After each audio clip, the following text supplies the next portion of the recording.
আসসালামু আলাইকুম রহমতুল্লাহি ওবরাকাতুহ। নাহমাদুহু ওয়া নুসাল্লি আলা রাসূলিল কারীম। প্রিয় ভাইরা, আপনারা অনেকেই আমার এই চ্যানেলে ইদানিং আপলোডকৃত ভিডিওগুলোর ব্যাপারে বাজে মন্তব্য করেছেন। কেউ কেউ এমন কিছু শব্দ উচ্চারণ করেছেন যা একজন মুসলিম হিসেবে কাম্য নয়। আপনারা আবার ভাববেন না যে আপনাদের উক্ত কমেন্টগুলো আমি রিমুভ করে দেই। আসলে আমি কমেন্ট ফিল্টার অ্যাক্টিভ করে রেখেছি, যার ফলে আপনাদের অরুচিপূর্ণ মন্তব্যগুলো পাবলিশ হওয়ার আগে আমার অনুমতি লাগবে। আমি আপাতত সেগুলিকে অনুমতি দিচ্ছি না, কারণ আমি মনে করি এতে আমার চেয়ে আপনাদের সম্মান আরও বেশি হানি হতে পারে, আর আমি চাই না আপনাদের সম্মানের হানি হোক। আপনারা আবার ভুল ভাববেন না, সম্মান হানি বলতে আমি বোঝাতে চাইছি যে কথায় আছে না, ব্যবহারে বংশের পরিচয়। যাই হোক, আপনারা অনেকে এটাও বলেন যে আমি আলিম বিদ্বেষী, সাদ সাহেবের দালাল, আরও কত কি।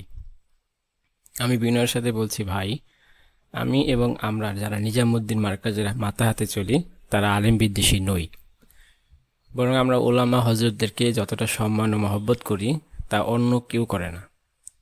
এটা আমি কসম করে বলতে পারি। আলহামদুলিল্লাহ। আমাদের হজরত মাওলানা মোহাম্মদ সাদ কান্দুলাপি হাফিজাউল্লাহ এই কথা শিখিয়েছেন আমাদেরকে যে ওলামা কেরামদের জিয়ারতকে ইবাদত মনে করো।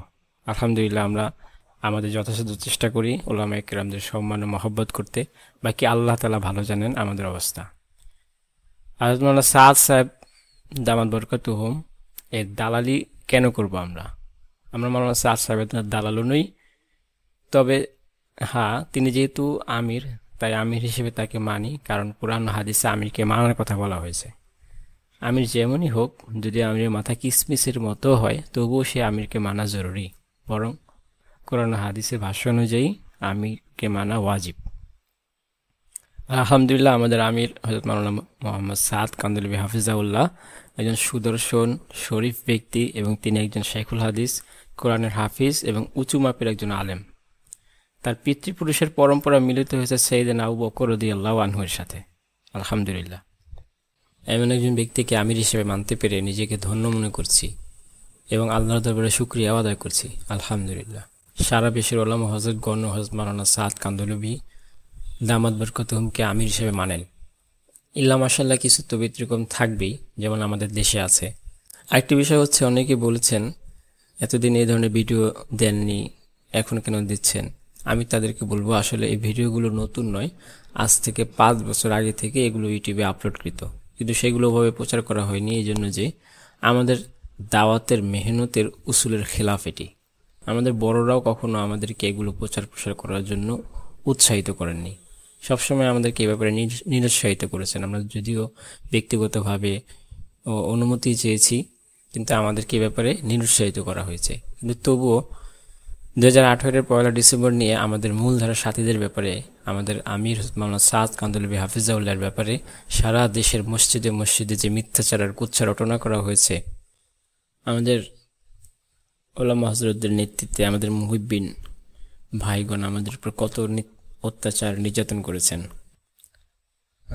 আমাদের মসজিদ থেকে বের করে দেওয়া, মসজিদে আমল করতে বাধা দেওয়া, মহল্লা থেকে বিতাড়িত করা, ব্যক্তিগত পারিবারিকভাবে হুমকি ধমকি দেওয়া সহ যে মিথ্যাচার আর কুৎসা রটনা করা হয়েছে এবং এখনও হচ্ছে, তা আপনাদের সবারই জানা। এমন পরিস্থিতিতে আমাদের কোনো ভাই, আলহামদুলিল্লাহ, আল্লাহ তাদের যাজা খায়ের দান করুন, তারা সম্পূর্ণ ব্যক্তিগতভাবে নিজ উদ্যোগে তথ্য সংগ্রহ করে ভিডিও তৈরি করে সেগুলো মিডিয়ায় উপস্থাপন করেছেন এবং আমাদেরকে হাকিকত জানিয়েছেন। যেমন তাহকিক ও ওজাহাতি জোর এবং আলম ঈশ্বরের মিথ্যাচার নামে যে 2টি চ্যানেল দেখছেন, এই চ্যানেল 5 বছর আগে থেকে ভিডিওগুলো আপলোড করা। যেহেতু বড়দের অনুমতি ছিল না, তাই সেগুলিকে ওভাবে প্রচার প্রসার করা হয়নি। কিন্তু পরিস্থিতি যখন আরও ঘোলাটে হওয়া শুরু হলো, বিশেষ করে 5ই নভেম্বরের পর থেকে, আমাদের ওলামা হযরতগণ বিশাল মজমা কায়েম করে আমাদের বিরুদ্ধে যে মিথ্যাচার আর মিথ্যা অপবাদ দিয়েছেন এবং আমাদেরকে কোণঠাসা করে রাখার যে উগ্র বক্তব্য তারা দিয়েছিলেন, এমন পরিস্থিতিতে আমরা আর কিভাবে চুপ থাকবো বলেন? এমন পরিস্থিতিতে আমি মনে করি আমাদের প্রকৃত ঘটনা, প্রকৃত সত্য জনসাধারণদের জানা প্রয়োজন। তাই আমি ব্যক্তিগতভাবেই আমার চ্যানেলে এই বিষয়ক ভিডিও পাবলিশ করার সিদ্ধান্ত নিই। অনেক খোঁজাখুঁজির পরে দেখলাম আমাদের এক ভাই, আলহামদুলিল্লাহ, তাহকিক ও ওজাহাতি জোর আর আলমী সুরার মিথ্যাচার নামে 2টি চ্যানেল আগে থেকেই খুলে রেখেছেন। আমি যা খুঁজছিলাম হুবহু সেগুলোই পেয়ে গেলাম আলহামদুলিল্লাহ। তাই আমাকে আর কষ্ট করতে হয়নি। আমি ওই ভাইয়ের সাথে যোগাযোগ করলাম এবং তার থেকে অনুমতি নিয়ে তার কন্টেন্টগুলোই কিছু মডিফাই করে আমার চ্যানেলে পাবলিশ করলাম। আমি কসম করে বলতে পারি এখানে কোনো মিথ্যা আশ্রয় নেওয়া হয়নি। ইনশাআল্লাহ আপনাদেরকে আশ্বস্ত করছি, যতদিন আমাদের এই দ্বন্দ্ব নিরসন না হবে, যতদিন আমাদের ওলামা হজরতগণ হাকিকত না বুঝবেন, ততদিন ইনশাআল্লাহ আমি আমার এই চ্যানেলে নিয়মিত এই ধরনের ভিডিও আপলোড করে যাব। আপনাদের নিকট আমার অনুরোধ থাকবে, আপনারা দিনই স্বার্থে আমাদের এই চ্যানেলের ভিডিওগুলো শেয়ার করে দেবেন, ব্যাস এতটুকুই। এবং এখানে আমরা যে দলিল প্রমাণে যে উল্লেখ করব, এগুলো যদি আপনারা চান আমাদের সাথে যোগাযোগ করবেন। ইনশাল্লাহ আপনাদেরকে এগুলির সফট কপি, পিডিএফ ফাইল, আপনাদের যা চাইবেন ইনশাল্লাহ আমরা তা আপনাদেরকে সরবরাহ করব ইনশাআল্লাহ। আরেকটি বিষয় হচ্ছে, অনেকে প্রশ্ন করেছেন আপনারা হযরত মাওলানা সাদ সাহেবের সাফাইয়ের জন্য কেন এত উঠে পড়ে লেগেছে, আপনারা কি সাদ সাহেবের দালাল? আমি তাদেরকে বলবো, ভাই এখানে দালালের কিছুই নাই। আমরা সাদ সাহেবের দালাল নই, বরং একজন মুমিন হিসাবে অন্য কোনো মুমিনের সম্মানহানি রোধ করা এটা আমাদের ইমানি দায়িত্ব। প্রত্যেক মুমিনের জন্য অপর মুমিনের সম্মানহানি রোধ করা প্রত্যেকের জন্য ইমানি দায়িত্ব। হাদিসে পাকে এসেছে, একজন প্রকৃত ইমানদারদের বৈশিষ্ট্য হলো নিজে থেকে কারো সম্মানে আঘাত না করা, আর কেউ যদি তার সামনে অন্যের সম্মানহানি করে তাহলে যথাসাধ্য তা রুখে দেওয়ার চেষ্টা করা। আল্লাহ সুবহানাহু ওয়া তাআলা পবিত্র কোরআনের সূরা আহজাবের ৫৮ নম্বর আয়াতে ইরশাদ করেন, আর যে সমস্ত লোক মুসলমান পুরুষদেরকে এবং মুসলমান নারীদেরকে তাহাদের এমন কোনো কাজ করা ছাড়াই যাহার উপর তাহারা শাস্তির যোগ্য হয় কষ্ট পৌঁছায়, ওই সমস্ত লোক অপবাদ ও স্পষ্ট গুনাহের বোঝা বহন করে।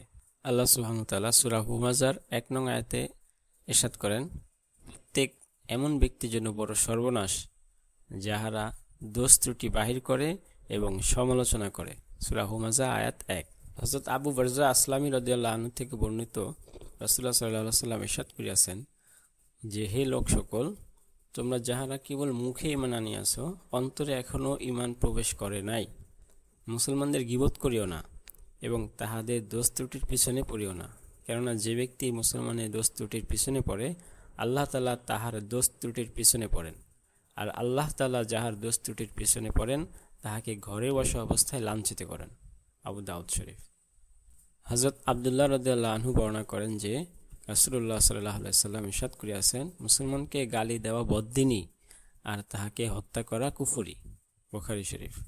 অন্য এক হাদিসে হযরত আবু দারদা রাদিয়াল্লাহু আনহুতে বর্ণিত আছে যে রাসূলুল্লাহ সাল্লাল্লাহু আলাইহি ওয়াসাল্লাম ইরশাদ করিয়াছেন, যে ব্যক্তি কাহাকেও বদনাম করিবার জন্য এইরূপ দোষ বর্ণনা করে যাহা তাহার মধ্যে নাই, তবে আল্লাহ তাআলা তাহাকে দোজখের আগুনের মধ্যে বন্দী করিয়া রাখিবেন যতক্ষণ না সে ওই দোষ প্রমাণ করিবে। আর সে উহা কিভাবে প্রমাণ করিবে?